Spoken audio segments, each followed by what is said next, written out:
Hey guys, I just want to present my little guiding boat that I have. It's a Alumacraft V16.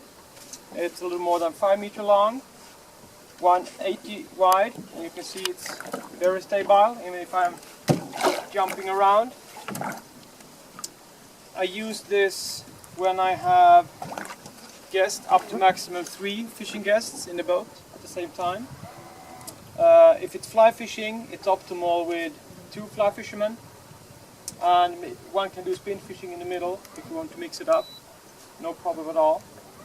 And it's I have a Minkota Ultera that I'm steering with my remote, so I don't have to run back and forward all the time. If you are fishing, I don't want to disturb you, and I can take it up and down easy without disturbing your fishing.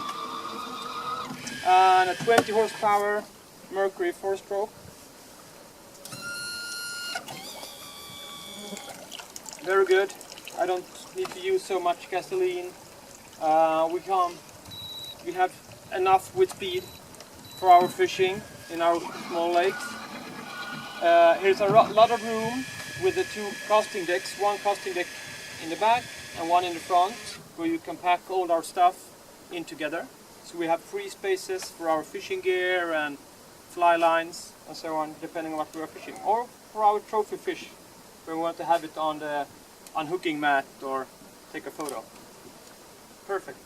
And of course I have a Humminbird Helix 9 with some sea maps, so you can see how deep it is, temperature.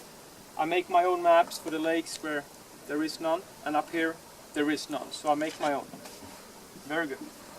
And like you can see now, I'm standing quite high up, perfect for the fishing. I have a lot of room for my long rods.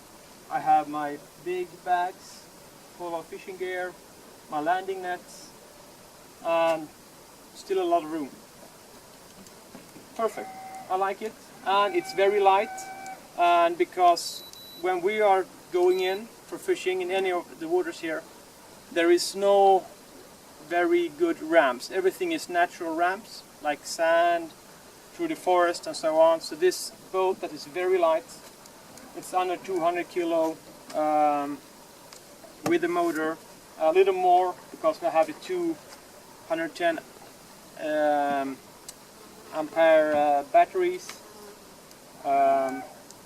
but perfect for this water and fishing. Welcome.